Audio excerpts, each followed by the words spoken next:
बोले कृष्ण कन्हैया लाल की। पापी का जब अंत हो जाता है, सभी मथुरा के नगरवासी बड़े प्रसन्न हो जाते हैं। भगवान ने आज अग्रसेन महाराज को बंधन से मुक्त किया है, राजगद्दी पर बिठाया है, और जेल के अंदर जो माता पिता थे वसुदेव और देवकी जी, आज उनको भी कारागृह के बंदी गृह से मुक्त किया है। मथुरा के अंदर सभी मथुरा नगरवासी बड़े प्रसन्न हो जाते हैं। और यहाँ पर भगवान ने आज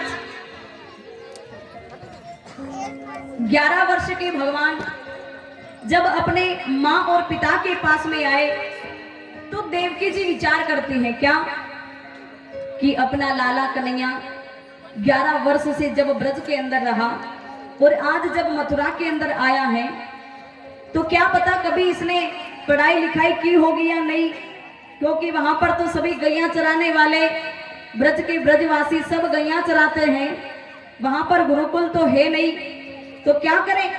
तो यहाँ पर संदीपनी आश्रम में आज भगवान शिक्षा अध्ययन के लिए 64 दिन के लिए गुरुकुल के अंदर जाकर के 64 दिन में 64 कलाओं का अध्ययन किया है। गुरुकुल के अंदर वहां पर सुदामा जी से भेंट होती है, मित्रता होती है, परम मित्र परम सखा बनते हैं सुदामा जी। और यहाँ पर जब गुरु विद्या अध्ययन करके जब भगवान गुरु माँ के पास में गए और गुरु माँ से जाकर के कहने लगे कि माँ अब मैं जा रहा हूँ, विद्या मेरी पूरी हो गई, अब बताओ माँ मैं आपको गुरु दक्षिणा में क्या दूँ।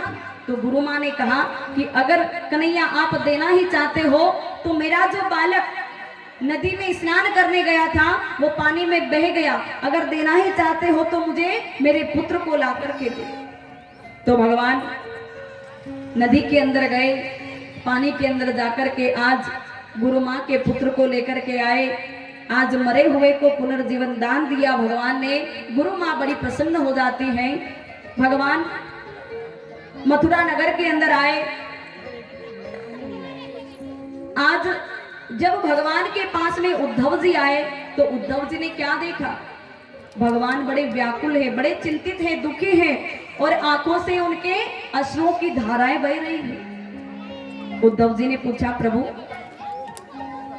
आप रोज तो बड़े प्रसन्न लगते हो, बड़े खुश लगते हो, पर प्रभु आज आपके क्या हो गया, आप बड़े चिंतित बड़े व्याकुल दिखाई देते हो। भगवान ने कहा उद्धव जी मैं क्या बताऊं आपको, आज मुझे मेरे ब्रज की याद आ रही है। ब्रज की याद। भगवान कहने लगे उद्धव जी जो प्रेम मुझे ब्रज के अंदर मिल रहा था वो आज मथुरा के अंदर नहीं है।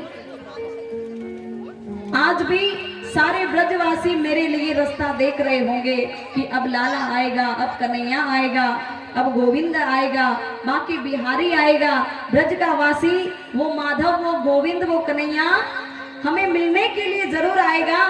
पर वो पगली गोपियां क्या जानती है, अब मैं जाने वाला नहीं हूँ। उद्धव जी हो सके तो आप एक मेरा काम कर दो। और उद्धव जी से कहने लगे जाओ जाकर के गोपियों से जितने भी ब्रजवासी सभी आज जो मेरा रास्ता देख रहे हैं, मेरा इंतजार कर रहे हैं, उनको जाकर के कहना कि अब कन्हैया लौट करके नहीं आएंगे, जाकर के मेरा संदेशा जाकर के सुना दो। उद्धव जी कहते हैं प्रभु इतनी सी बात, अरे ये तो मैं अभी जाकर के तुरंत सभी को समझा करके चला आऊंगा। यहाँ पर उद्धव जी बड़े ज्ञानी हैं। उद्धव जी ने कहा अरे प्रभु मैं बहुत बड़ा ज्ञानी हूँ, मैं हर एक को ऐसे समझा करके आऊंगा सभी मान जाएंगे और आपको भूल जाएंगे, आप चिंता मत करो, आपकी चिंता का निवारण हो जाएगा। अब यहाँ पर भगवान ने देखा कि उद्धव जी को ज्ञान का अभिमान हो गया। भगवान ने विचार किया चलो उद्धव जी के ज्ञान का अभिमान ये भी दूर होना चाहिए। तो भगवान उद्धव जी को भेजते हैं और उद्धव जी आज जब ब्रज के अंदर आए, यशोदा मैया से मिले, नंद बाबा से मिले,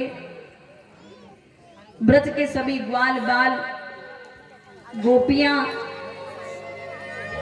आज जब उन्होंने सुना कि कन्हैया ने संदेशा भेजा है तो जितने भी ब्रज की गोपियां थी सभी दौड़ करके उद्धव जी के पास में आई।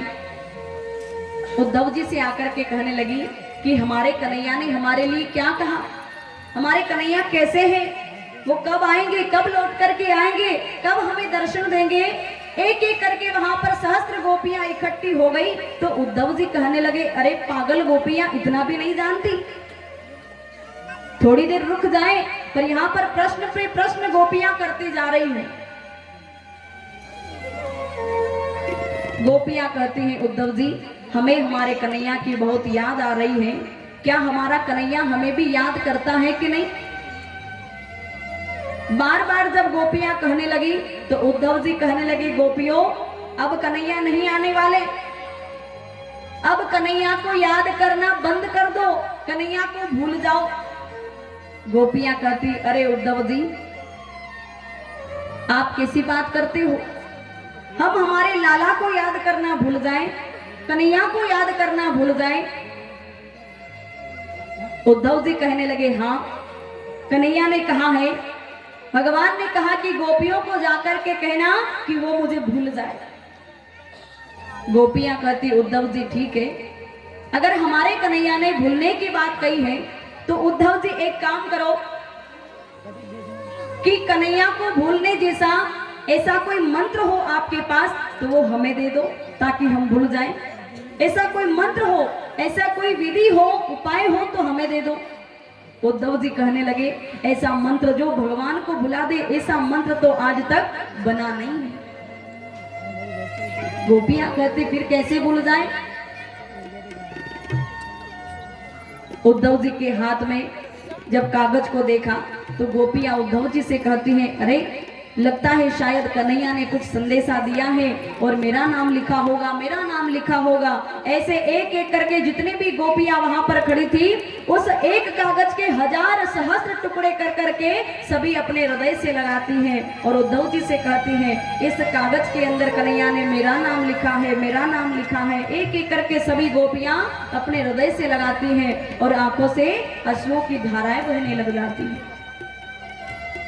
उद्धव जी ने जब गोपियों के प्रेम को देखा, आज उद्धव जी की ज्ञान का अभिमान दूर हो जाता है। और कहां ब्रज के ब्रजवासियों को, गोपांगनाओं को आज समझाने आए थे, उद्धव जी आज अपनी सुध बुध भूल जाते हैं और पागल हो जाते हैं और यहाँ पर भगवान के प्रेम में ऐसे डूब जाते हैं कि नाचते कूदते हुए आज उद्धव जी जब भगवान के पास में आए और भगवान ने जब उद्धव जी की दशा को देखा तो कन्हैया कहने लगे, भगवान कहने लगे, उद्धव जी ये क्या हो गया,